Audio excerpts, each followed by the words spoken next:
তাদের জন্য সেলস করা একটু চ্যালেঞ্জিং হয়ে যায়। জি। কেন চ্যালেঞ্জিং হয়ে যায়? আপনাকে যদি এখন আমি আপনার পরিচয় দিতে বলি, আপনি সবার আগে কি বলবেন?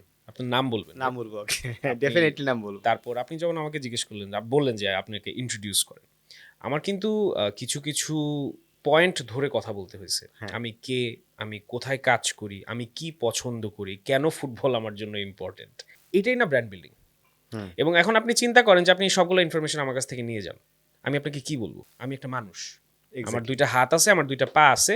আমি আপনার সামনে বসে আছি, আমি ভাত খাই।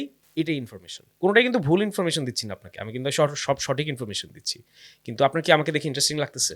ইন্টারেস্টিং লাগতেছে না, এবং তার চেয়ে বড় কথা যে ব্র্যান্ড আইডেন্টিটি যেটা বলে, অথবা আপনার যে আইডেন্টিটি, এটা আমার কাছে কিন্তু ক্লিয়ার না, ক্লিয়ার না। ভেইগ। যে এক্সাক্টলি। পৃথিবীতে আরও তো মানুষ আছে, আপনিও একজন মানুষ, রাইট। কিন্তু আপনি কিভাবে আলাদা, এটা কিন্তু আপনার যে প্রিফারেন্স, আপনার নাম এবং আপনার যে অন্য ক্যারেক্টারিস্টিক্স যেটা আমার অ্যাবসোলিউটলি। সাথে শেয়ার করছেন, এইটার থ্রুতেই কিন্তু এই ব্র্যান্ড আইডেন্টিটিটা তৈরি হয়েছে। এক্স্যাক্টলি। যেমন আমি এখন আপনার এখান থেকে যদি চলে যাই, আপনি আমাকে কি দিয়ে মনে রাখবেন? যে আপনার পডকাস্টে একজন আসছিল, একটা টুপি পরা ছিল বা কিছু, নাকি সে ফুটবল খুব পছন্দ করে?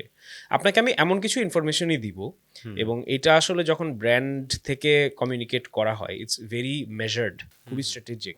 মানে হুম আপনাকে আমি এমন কোনো ইনফরমেশন দিব না, হুম হুম হুম যেটা আমি চাই না আপনাকে ওভারলোড করে। হুম ফর এক্সাম্পল, আমি যদি আমাকে পরিচিত করতে চাই অ্যাজ আ ব্র্যান্ড স্ট্র্যাটেজিস্ট, আমি বারবার ব্র্যান্ড স্ট্র্যাটেজি নিয়েই কথা বলবো। হুম হুম আমি যদি আমার নিজেকে আপনার সামনে রিপ্রেজেন্ট করতে চাই, অডিয়েন্সের সামনে রিপ্রেজেন্ট করতে চাই অ্যাজ আ ভার্সেটাইল ক্যারেক্টার, হুম হুম যে অনেক কিছু করে, তখন আমি এর মধ্যে আরো অনেক কিছু ঢুকাবো। আমি ফুটবল নিয়ে কথা বলবো, আমি আর্টস নিয়ে কথা বলবো, আমি যদি গেমিং পছন্দ করি গেমিং নিয়ে কথা বলবো।